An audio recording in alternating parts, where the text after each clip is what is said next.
నమస్కారం. మీరెప్పుడైనా ఆలోచించారా? మీకు పుట్టిన బిడ్డ మీది కాదని తెలిస్తే మీ పరిస్థితి ఏంటి? ఊహించుకుంటేనే గుండె జారిపోయినట్టుంది కదూ? అలాంటి దారుణమే మన హైదరాబాద్లో, సికింద్రాబాద్లో జరిగింది. దీన్నంతా మెడికల్ స్కామ్ అని పిలుస్తున్నారు. కానీ ఇది కేవలం మెడికల్ స్కామ్ కాదు. ఇది మన మానవత్వంపైనే జరిగిన దాడి, సివిలైజేషనల్ డిగ్రేడేషన్.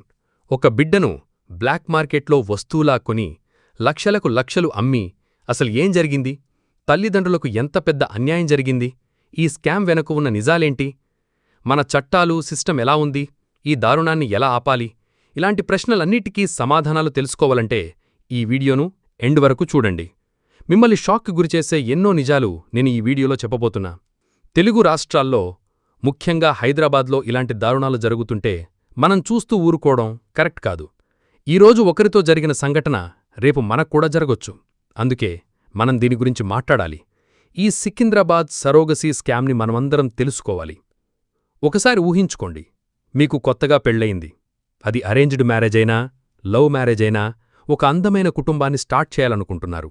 మీనుంచి ఒక బేబీ ఈ ప్రపంచంలోకి రావాలని కోరుకుంటున్నారు. కాని సహజంగా పిల్లలు పుట్టడం కుదరడం లేదు. వెంటనే ఏం చేస్తాం? మనకు తెలిసిన టెక్నాలజీ ఉంది, నమ్మకమైన డాక్టర్లు ఉన్నారు. ఐవీఎఫ్ క్లినిక్కి లేదా సరోగసీ క్లినిక్కి వెళ్ళి డాక్టర్ల సాయం తీసుకుంటే మన కల నెరవేరుతుందని ఆశిస్తాం. ఈ రోజుల్లో పిల్లలు కావాలనుకోవడం, ఈ ట్రీట్మెంట్లు తీసుకోవడం కొత్త దంపతులకు చాలా కామన్ అయిపోయింది. కానీ ఈ కేసులో ఏం జరిగిందో తెలుసా? అది ఏ పేరెంట్స్ కూడా ఫేస్ చేయకూడదు. మీరు కొత్తగా పెళ్ళై పిల్లల కోసం ప్లాన్ చేస్తుంటే ఇక్కడ జరిగిన సంఘటన మిమ్మల్ని కలచివెయ్యొచ్చు. కాని మీరిది తప్పకుండా వినాలి. రాజస్థాన్ నుంచి వచ్చిన ఒక దంపతులు సికింద్రాబాద్లో నివసిస్తున్నారు. పిల్లలు కావాలనే ఆశతో అమాయకంగా ఒక క్లినిక్కి వెళ్లారు. వాళ్లు సరోగసీ అనే టెక్నిక్ ద్వారా బిడ్డను కనాలని అనుకున్నారు. ఈ సరోగసీ టెక్నిక్ ఏంటి? దీని వెనుక ఉన్న సైన్స్ ఏంటి? ఇవన్నీ నేను ఈ వీడియోలో తర్వాత ఎక్స్ప్లెయిన్ చేస్తా. కాని అంతకన్నా ముందు ఆ దంపతులకు ఏం జరిగిందో తెలుసా? వాళ్ల బిడ్డ అని చెప్పి వాళ్లకు అసలు సంబంధం లేని బిడ్డను వాళ్లకు అంటగట్టారు. బిలో పావర్టీ లైన్లో ఉన్న ఒక ఆడపిల్ల గర్భాన్ని దుర్వినియోగం చేసి కేవలం 90,000 రూపాయలకు ఒక బిడ్డను కొని అదే బిడ్డను ఈ దంపతులకు 35 లక్షలకు అమ్ముకున్నారు. ఇదేదో సెకండ్ హ్యాండ్ మార్కెట్లో వస్తువులమ్మినట్టుంది గదూ? ఒక వాచో, స్నీకరో లేక ఒక రియల్ ఎస్టేట్ ప్లాటో అమ్మినట్టు. ఈ స్కామ్ గురించి టాప్ టు బాటం మీకు క్లియర్గా ఈ వీడియోలో వివరిస్తా. మనం ఎప్పుడూ నేషన్ ఫస్ట్, భారత్ ఫస్ట్ అంటుంటాం గదా.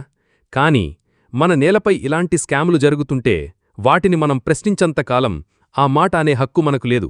అందుకే ఈ వీడియోని నేను మీ ముందుకు తీసుకువస్తున్నా. ఇలాంటి ముఖ్యమైన టాపిక్స్పై, మన దేశీయ సమస్యలపై రోజుకొక వీడియో మీకు నా ఛానల్ నుండి వస్తుంది. ప్రతిరోజు 10 నుంచి 15 నిమిషాల వీడియో చేసి అందరికీ అర్థమయ్యే భాషలో మీ ముందుంచుతా.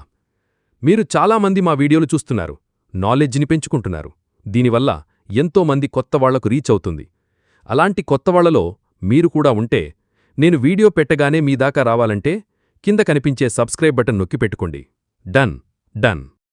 ఈ స్కామ్ గురించి అర్థం చేసుకోవాలంటే మీకు కొన్ని టర్మ్స్ తెలియాలి. ఐవీఎఫ్ అంటే ఏంటి? సరోగసీ అంటే ఏంటి? అసలు ఈ రెండింటికీ మధ్య ఉన్న తేడా ఏంటి?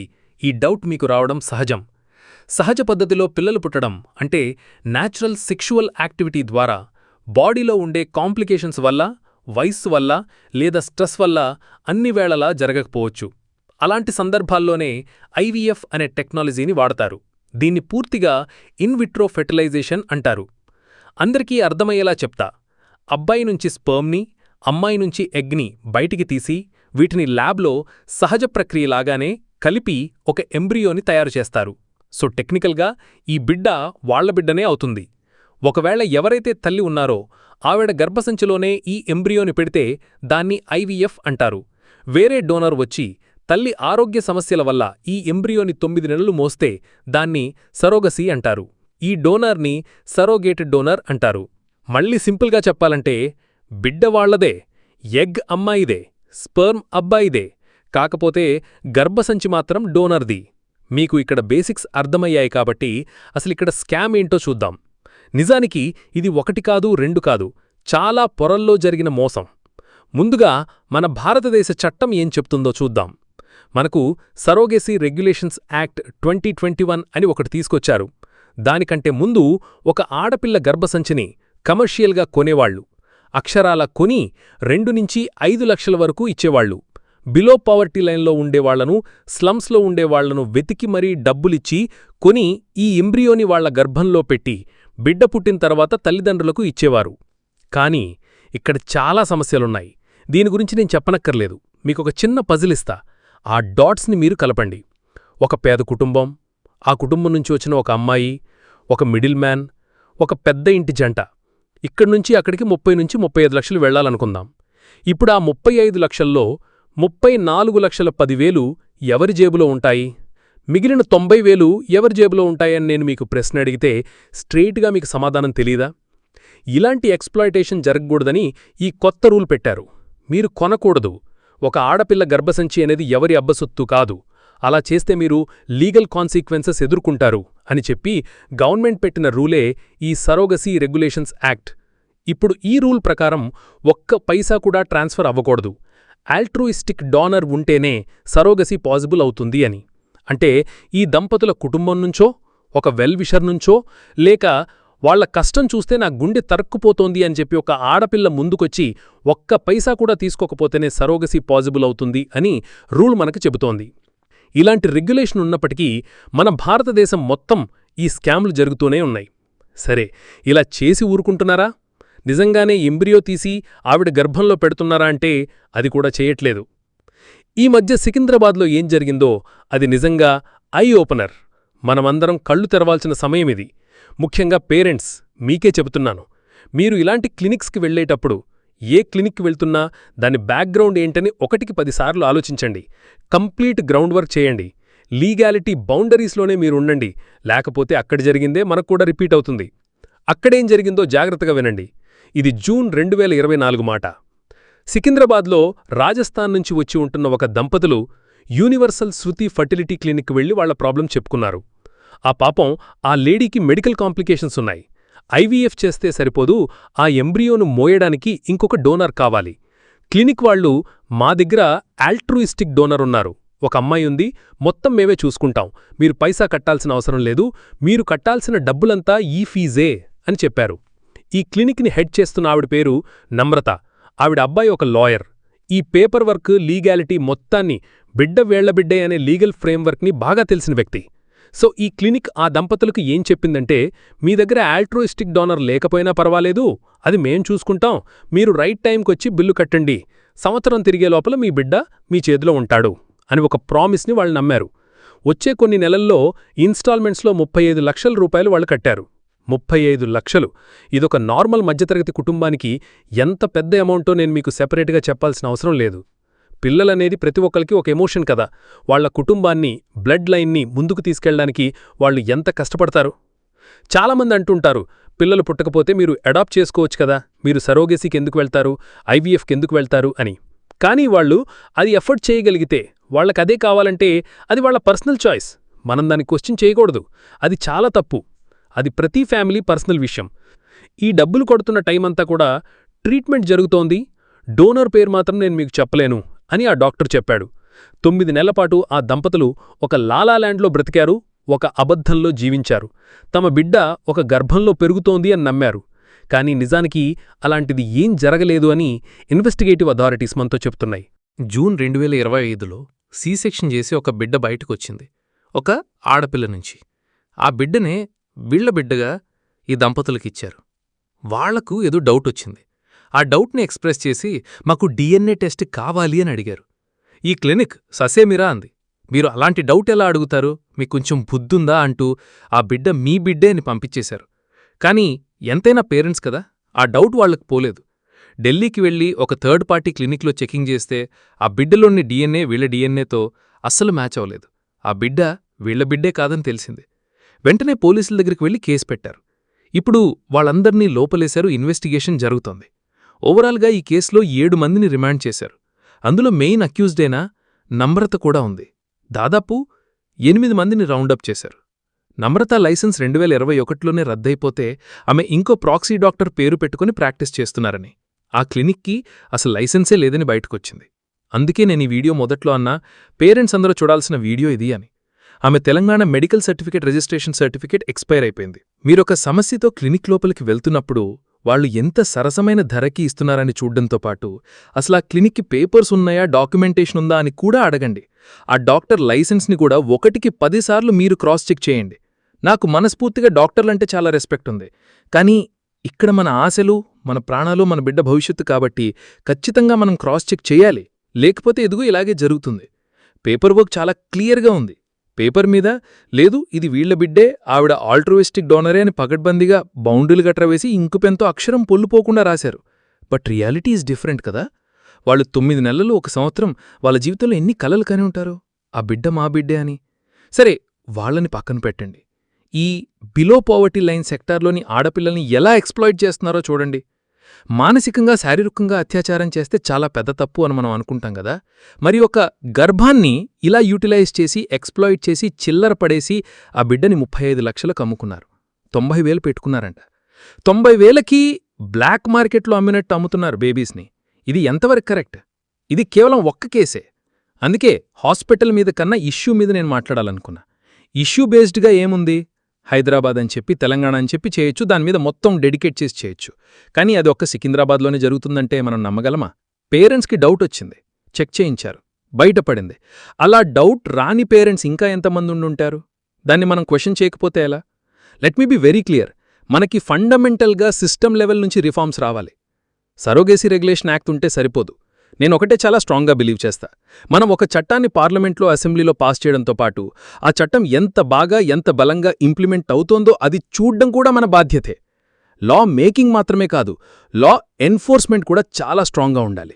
ఇవాళ ఒక ఎగ్జాంపుల్కి సంబంధించి ఒక క్లినిక్ వాళ్ళు లోపలికెళ్లారు. సరోగేసీ రెగ్యులేషన్ యాక్ట్కి సంబంధించి అసిస్టెడ్ రీప్రొడక్టివ్ టెక్నాలజీ యాక్ట్ అని కూడా ఇంకోటి. వీటితో పాటు రకరకాల కేసులు వేసి లోపలికి వెళ్లారు. ఇన్వెస్టిగేషన్ నడుస్తోంది, అది బయటకు రావాలి నిజం. కానీ సిస్టమ్ మార్చాలంటే మనం ఏం చేయాలి? నేను మిమ్మల్ని డైరెక్ట్గా అడుగుతున్నా. ఫలానా వ్యక్తి డాక్టర్ అవ్వచ్చు, ఫలానా వ్యక్తి ఇంజనీర్ అవ్వచ్చు, ఆర్టిస్ట్ అవ్వచ్చు, సింగర్ అవ్వచ్చు, డైరెక్టర్ అవ్వచ్చు, పొలిటీషియన్ అవ్వచ్చు, బ్యూరోక్రాట్ అవ్వచ్చు, ఏదైనా అవ్వచ్చు. కానీ ప్రతి వ్యక్తి ఒక పేరెంట్ అవ్వాల్సిందే కదా, లేదా ఆ వ్యక్తి లైఫ్లో పేరెంట్స్ ఉండాల్సిందే కదా. సో ఈ ఎమోషన్ అనేది అందరి లైఫ్ చుట్టం ఉంటుంది. పేరెంట్హుడ్ అనేది గీతకి ఇటు సైడ్ ఉన్నా, అటు సైడ్ ఉన్నా. కాబట్టి దీన్ని రిజాల్వ్ చేయడానికి నా దగ్గర కొన్ని పాయింట్స్ ఉన్నాయి. ఆ పాయింట్స్ మాత్రం మీతో చెప్పదలుచుకున్నా.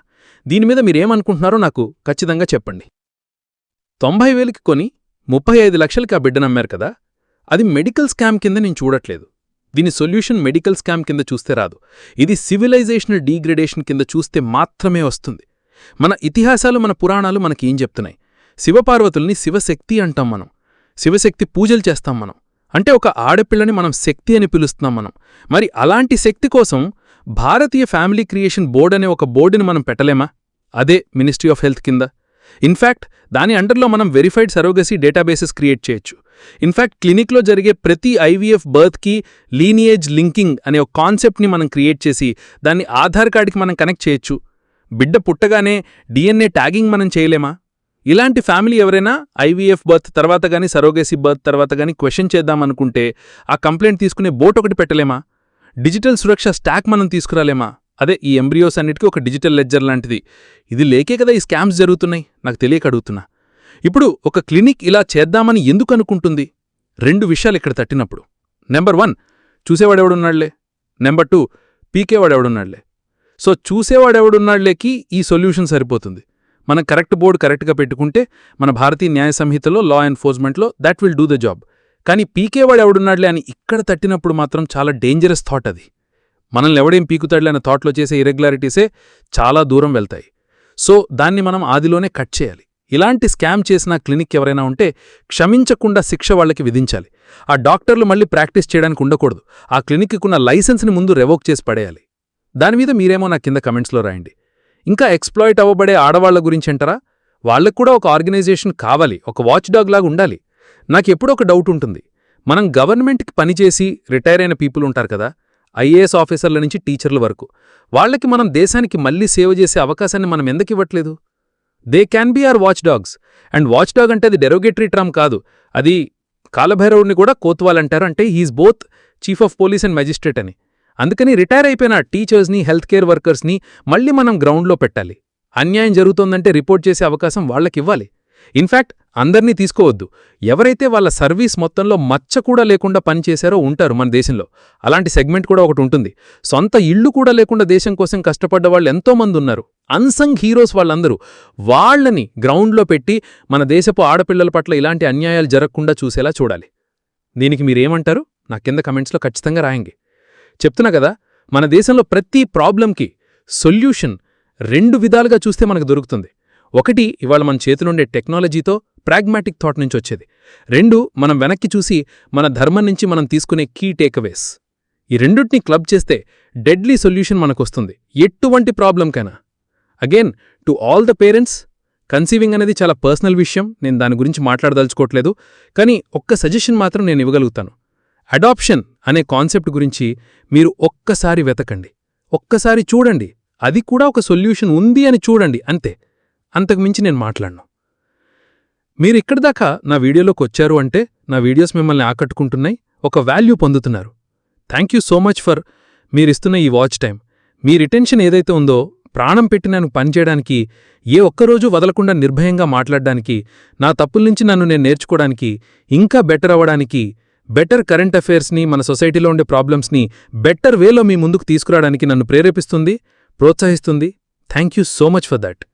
మీలో రోజు చూసేవాళ్ళున్నారు కదా, ఒక 15 నిమిషాలు ఈ వ్యక్తికి ఇచ్చేద్దాం, ఆ వ్యక్తి చూసుకుంటాడు అని. దానివల్ల ఎంతమంది కొత్తవాళ్లకి రీచ్ అవుతుందో తెలుసా? అలాంటి కొత్తవాళ్లు మీరొకళ్ళైతే, నేను వీడియో పెట్టగానే మీ దాకా రావాలంటే కింద కనిపించే సబ్స్క్రైబ్ బటన్ నొక్కి పెట్టుకోండి. డన్. Thank you. జై హింద్.